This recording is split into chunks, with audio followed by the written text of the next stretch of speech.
오늘 바이블 메시지 들으신 여러분들 반갑습니다. 주님의 이름으로 환영합니다. 할렐루야!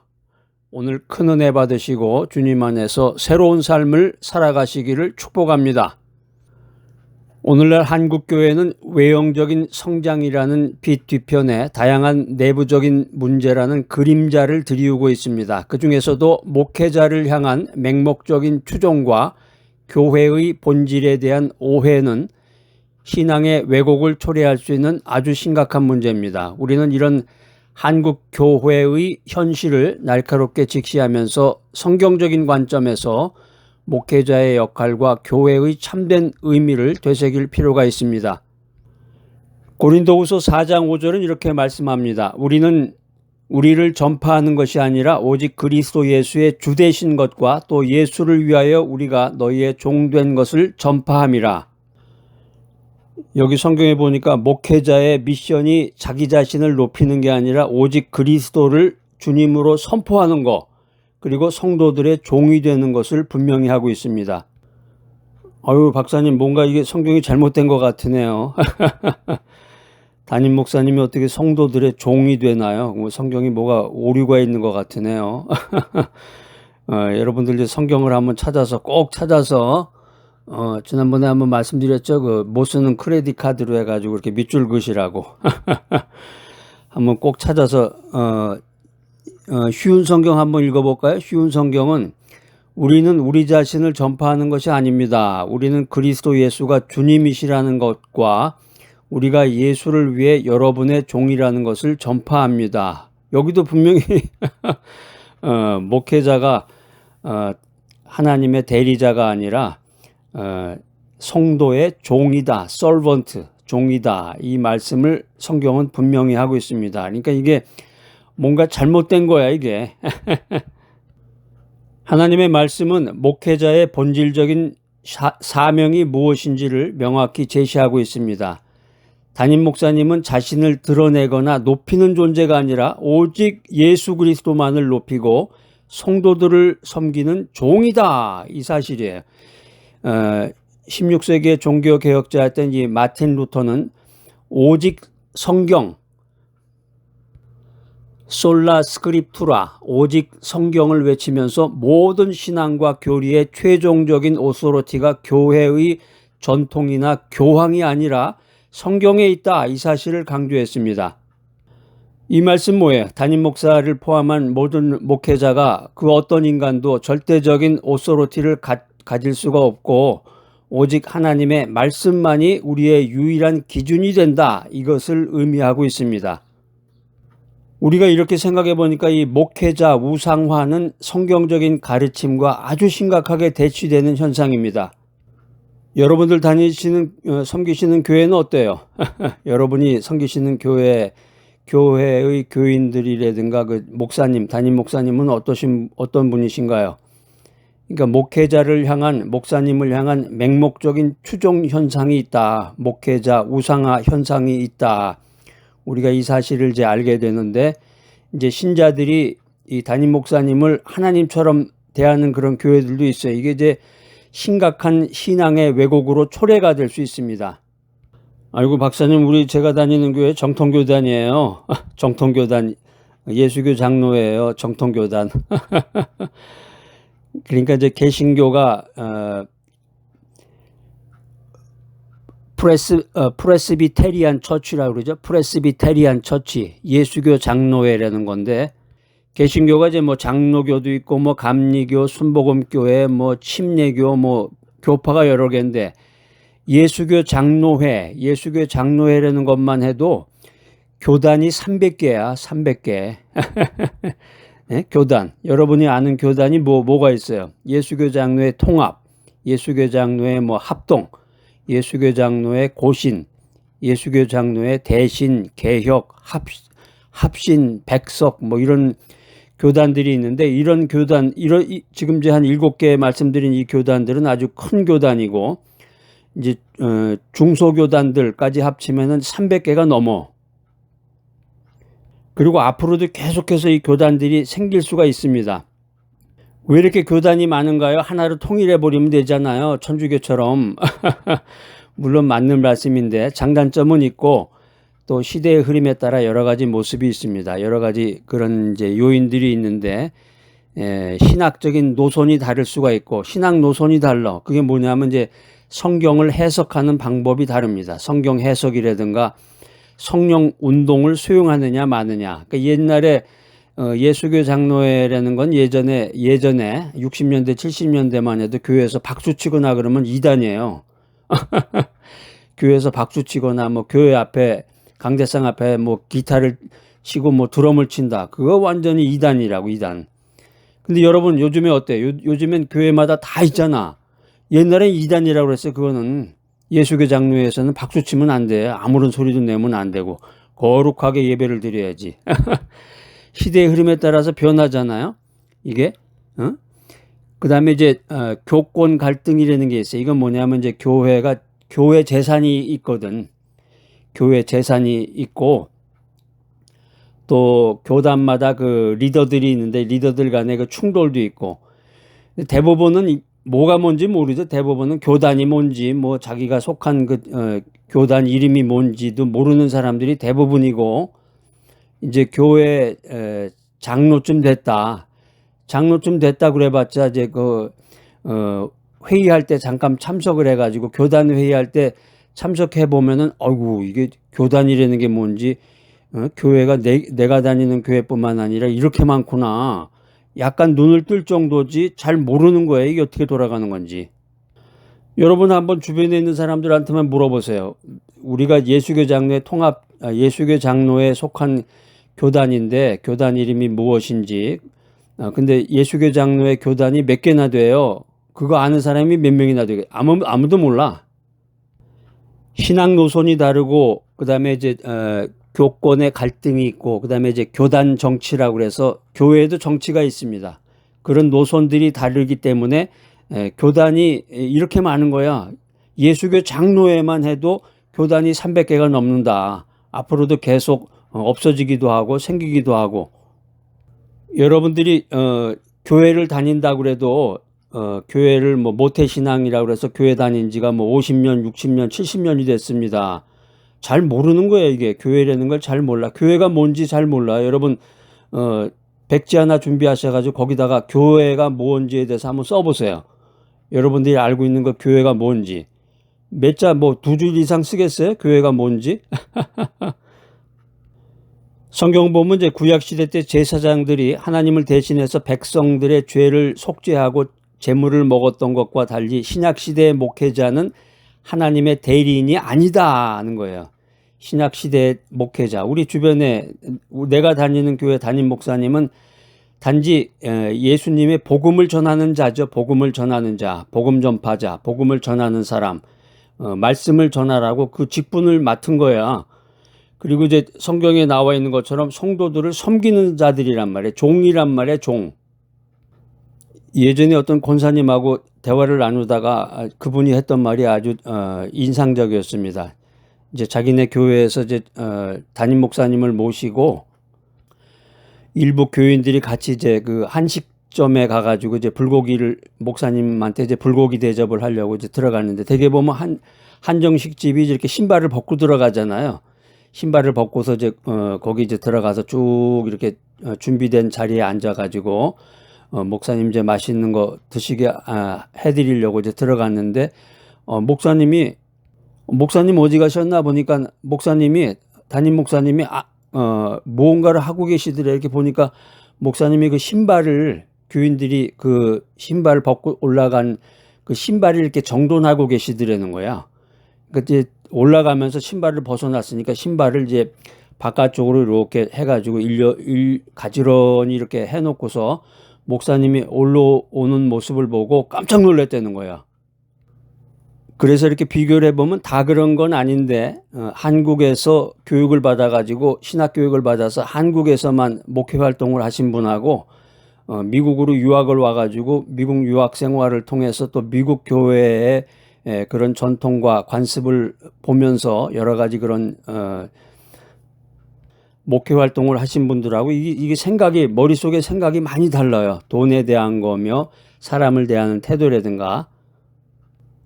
제가 이제 그 권사님 이야기한 것처럼 귀한 분들도 많으세요. 근데 이제 일부 담임 목사님들이 신자들의 충성심을 로열티를 하나님이 아닌 자기 자신이라든가 교회에 집중시키면서 이런 이제 우상화 경향을 이제 고착화시키는 문제가 생긴다는 거죠. 이게 이제 교회의 건강성과 교회의 본질을 심각하게 해치는 요소가 된다라고 하는 것입니다. 담임 목사님이 하나님의 대리인이 아니다. 그러면 하나님은 누구를 하나님과 동일시하셨나요? 우리를 대신해서 하나님을 나타내는 참된 대리인은 누굽니까? 마태복음 25장 40절입니다. 임금이 대답하여 이르시되 내가 진실로 너희에게 이르노니 너희가 여기 내 형제 중에 지극히 작은 자 하나에게 한 것이 곧 내게 한 것이니라 하시고. 이게 이제 개역 개정인데 쉬운 성경을 보면은 더 아주 정확하게 나와요. 그때 임금이 대답할 것이다. 내가 너희에게 진실을 말한다.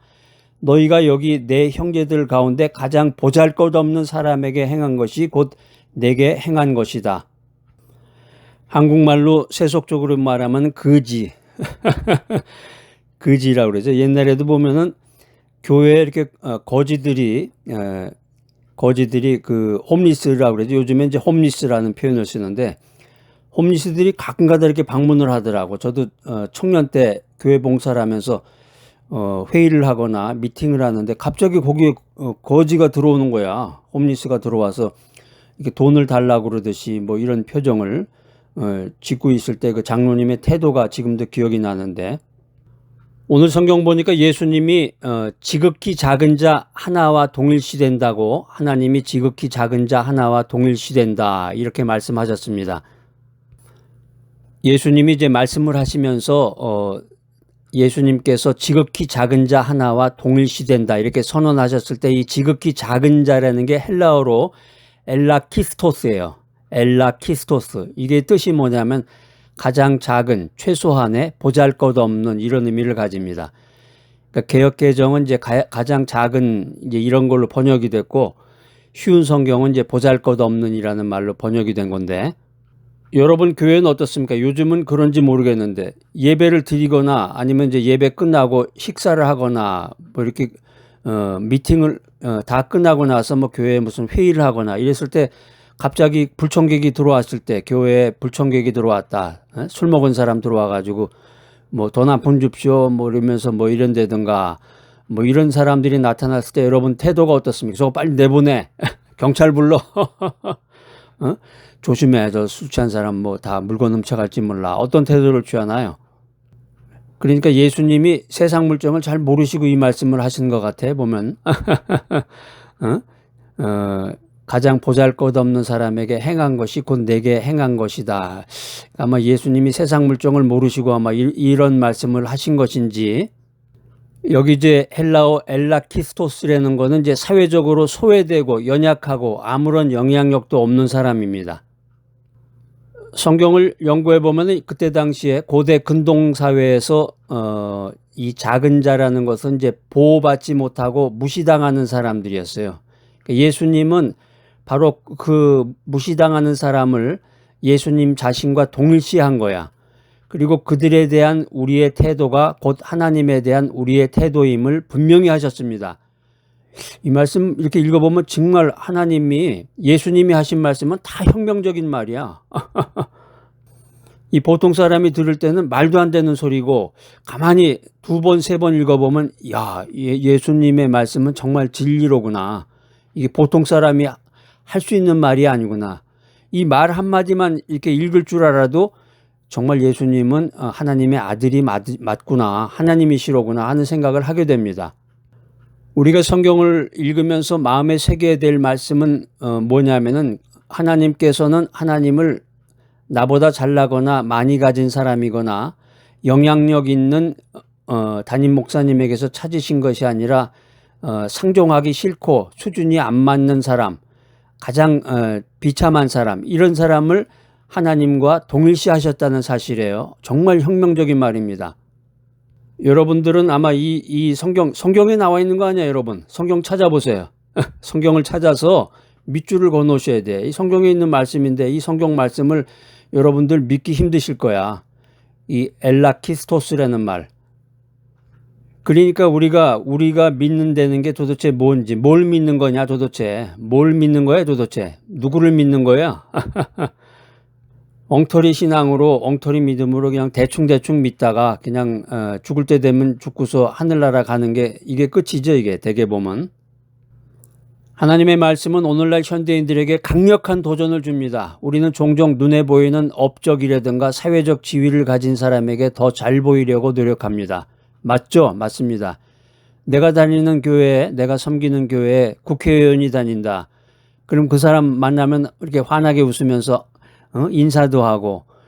그런데 어떤 집사님 만났는데 그분 길거리에서 장사하시는 분이다. 리아카, 옛날에 리아카라고 그러잖아. 리아카. 리아카 손수레에다가 물건 올려놓고 정류장 같은 데서 물건 파는 분, 저거 별 볼 일 없는 사람인데 그런 사람 만나면 여러분 어떠세요?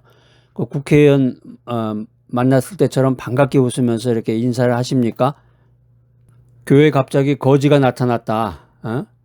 홈리스가 나타났다. 여러분 태도가 어떠십니까? 예수님은 우리에게 진정한 신앙은 가장 보잘것이 없고 소외된 자들에게 사랑과 섬김을 베푸는 것임을 가르치셨습니다.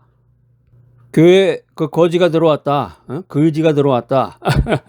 홈리스가 들어왔다. 저 한 푼 줘서 보내 빨리. 500원짜리 요즘에 500원짜리 쓰지도 않겠지만 1000원짜리도 별로 없죠. 돈 줘서 빨리 보내.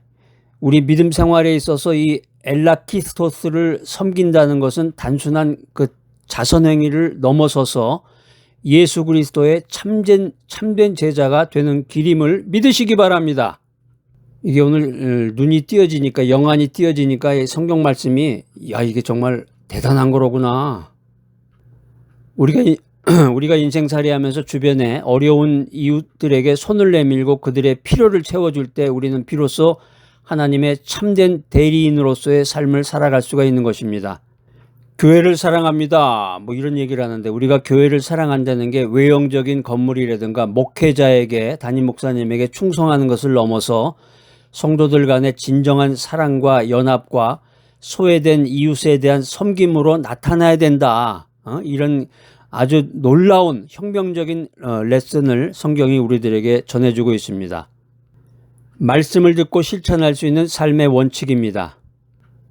오늘 제가 전해드리는 말씀 여러분 정신 차리고 똑바로 들으세요.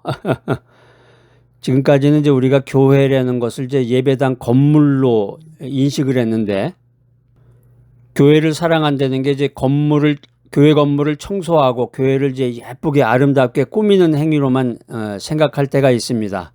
우리 주변에 보면 이제 대형 교회들 가보면은 정말 화려하기도 하고 멀티미디어 그 시스템이나 이런 것들이 대단하잖아요. 그런데 성경은 교회의 본질이 건물이 아니라 사람임을 명확히 가르치고 있습니다. 네? 무슨 말이에요? 고린도전서 1장 1절로 3절 말씀에 보면은 교회의 정의를 이렇게 내리고 있습니다. 하나님의 뜻을 따라 그리스도 예수의 사도로 부르심을 받은 바울과 형제 소스데네는 고린도에 있는 하나님의 교회 곧 그리스도 예수 안에서 거룩하여지고 성도라 부르심을 받은 자들과 또 각처에서 우리의 주 곧 그들과 우리의 주 되신 예수 그리스도의 이름을 부르는 모든 자에게 편지하노니 하나님 우리 아버지와 주 예수 그리스도로부터 은혜와 평강이 있기를 원하노라. 쉬운 성경으로 한번 읽어보겠습니다. 하나님의 뜻에 따라 그리스도 예수의 사도로 부르심을 받은 바울과 우리 형제 소스데네가 고린도에 있는 하나님의 교회에 편지합니다. 고린도 교회는 그리스도 예수 안에서 거룩하게 되며 성도라고 부르심을 받은 사람들입니다. 또한 다른 모든 곳에 있는 우리 주, 곧 그들의 주가 되시는 예수 그리스도의 이름을 부르는 사람들도 여기에 포함됩니다. 하나님 우리 아버지와 주 예수 그리스도께서 여러분에게 은혜와 평강을 주시기를 기도합니다. 지금까지 교회다, 처치, 교회다, 그러면 예배당 건물로만 인식했던 분들은 꼭 성경을 찾아보세요. 이게 잘못된 게 아닌가. 성경에 써져 있는 말이란 말이에요. 그러니까 여러분이 잘못하신 거야. 성경이 그렇게 계속 반복해서 이렇게 얘기를 했는데 잘못 전해 들은 거죠. 잘못 전해 듣고 잘못 말씀을 들은 거죠. 그러니까 오늘 말씀을 보니까 교회가 그리스도 예수 안에서 거룩하여지고 성도라 부르심을 받은 자들의 모임이다. 성경에 쓰여져 있잖아, 이게. 그러니까 교회가 성경에서 말하는 교회라는 건 이게 물리적인 건물이 아니라 빌딩, 건물이 아니라 예수를 믿고 예수님을 믿고 따르는 사람들의 커뮤니티다, 공동체다. 이 사실을 성경은 말씀하고 있습니다. 우리가 살아가는 현대사회에서 우리가 종종 외형적인 것에 치중하는 경향이 있습니다. 그렇죠. 뭐 교회의 크기라든가 건물의 웅장함이라든가 예배의 화려함이라든가 이게 교회의 본질보다 더 중요하게 여겨질 때가 있습니다. 뭐 다 그렇습니다. 100%. 그런데 성경 보니까 이 교회의 참된 아름다움과 능력이라고 하는 것이 건물에 있지 않구나. 성도들 간의 사랑과 연합에 있구나. 이 사실을 가르쳐 줍니다. 교회를 사랑한다는 건 교회 예배당을 깨끗하게 관리하고 외적인 모습을 꾸미는 것을 넘어서 성도들이 서로 사랑해야 된다는 거야. 이 사랑은 자기중심적이고 이기적인 사랑이 아니라 예수 그리스도께서 우리를 사랑하신 것처럼 희생적이고 이타적인 이웃사랑이다. 이것을 성경은 말하고 있습니다. 우리는 서로의 약점을 품고 서로를 격려하며 믿음 안에서 성장해 나가야 됩니다. 서로의 필요를 채워주고 함께 기도하며 공동체 안에서 그리스도의 사랑을 실천할 때 그때 비로소 우리의 교회는 진정한 하나님의 교회가 될 수 있는 것입니다. 할렐루야. 오늘 바이블 메시지 들으신 여러분들, 우리는 목회자 우상의 위험성을 경고하고 하나님의 참된 대리인이 누구인지, 그리고 교회의 본질이 건물이 아니라 성도들의 사랑과 연합에 있음을 말씀을 통해서 은혜를 나누었습니다. 이 모든 통찰은 한국 교회가 나아가야 할 방향을 명확히 제시하고 있습니다. 요한복음 13장 34절로 35절 말씀은 우리에게 진정한 그리스도인의 모습을 보여줍니다. 새 계명을 너희에게 주노니 서로 사랑하라. 내가 너희를 사랑한 것 같이 너희도 서로 사랑하라. 너희가 서로 사랑하면 모든 사람이 그로써 너희가 내 제자인 줄 알리라. 한때 한국 교회에서 이제 제자 훈련이라는 말이 이제 유행이 되면서 아주 폭발적인 그런 관심을 가지고 있다가 강남에 아주 대형 교회 있죠. 여러분 이제 잘 아시는 그 교회에서 이제 제자 훈련이라는 걸 통해 가지고 지금은 이제 돌아가셨지만 그 담임 목사님이 이제 후임자를 정하셨는데 그 후임자 정하는 문제가 뭐 지금까지도 이제 재판에 소송 중이고 이제 문제가 많고, 그 제자 훈련 담당하셨던 그 유명한 목사님이 그 후임자를 정하셨는데 교회에서 이제 어떤 정당한 합법적인 절차를 거치지 않고 그 담임 목사님의 추천 한마디에 그냥 박수로서 모든 것이 통과됐다고 그래요. 그래서 나중에 살펴보니까 문제가 되면서 그 반대되는 사람들이 이제 이의를 제기하면서 이제 문제가 된 거고, 이제 그 교회도 제자 훈련으로 이제 굉장히 유명한 교회가 됐는데 제자 훈련을 통해서 부흥이 됐는데, 지금은 이제 제자 훈련도 하고 있지만은 제자 훈련보다는 이제 새벽 기도나 또 다른 이슈를 가지고서 목회를 하고 있다. 뭐 이러저런 얘기들이 이제 떠돌고 있습니다. 교회의 참된 모습은 사랑에서 비롯됩니다. 라틴어로 에클레시아 베라, 에클레시아 베라, 참된 교회라는 그런 의미인데, 이 참된 교회라는 것은 이제 건물이 웅장하다든가 담임 목사님의 이제 카리스마에 있는 게 아니라 성도들이 서로를 그리스도의 사랑으로 사랑하고 세상에 소외된 사람들을 섬기는 데 있다. 이게 성경적인 정신입니다. 한마디로 말하면 이제 성경 따로 현실 따로 이렇게 돌아간다는 얘기야. 성경에서는 이제 참된 교회의 모습을 분명히 제시하고 있지만 예수교 장로회만 해도 교단이 300개가 넘으면서 뭐 신앙 노선이라든가 교권의 갈등이라든가 교단 정치 등으로 해가지고 그 교단이 계속해서 이제 갈리기도 하고 뭐 이리 갔다 저리 갔다 뭐 이러면서 그렇게 진행되고 있는 것이 현실입니다. 신학자 한스 퀼은 교회는 그리스도 안에서 성령으로 말미암아 모인 사람들의 커뮤니티다 이렇게 말을 했는데, 교회의 본질이 살아있는 사람들에게 있다는 그런 말입니다.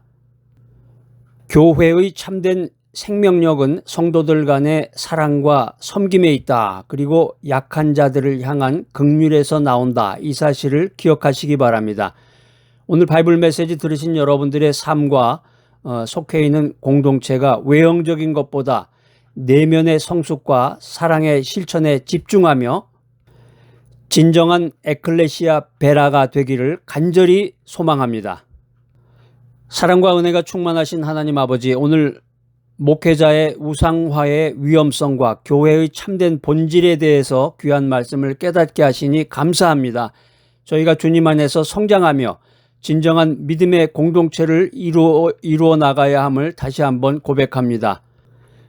저희의 마음을 붙들어 주셔서 어떤 사람이나 외형적인 것에 마음을 빼앗기지 않게 하여 주시옵소서. 오직 예수 그리스도만을 저희의 주님으로 섬기게 하시고 목회자들을 하나님의 말씀에 순종하는 종으로서 존중하되 그들을 우상화하는 죄를 범치 않도록 저희를 지켜주시옵소서. 저희가 가장 작은 자들에게 행하는 것이 주님께 행하는 것임을 기억하며 세상에 소외된 자들을 향한 사랑과 섬김을 실천할 수 있도록 인도하여 주시옵소서. 저희가 섬기는 교회가 건물이 아니라 사랑으로 연합된 성도들의 커뮤니티가 되게 하시고 서로를 사랑하며 서로를 세워주는 진정한 커뮤니티가 되게 하여 주시옵소서. 저희의 삶을 통해서 주님의 사랑이 세상에 흘러넘치기를 원하오며 예수 그리스도의 이름으로 기도드립니다. 아멘.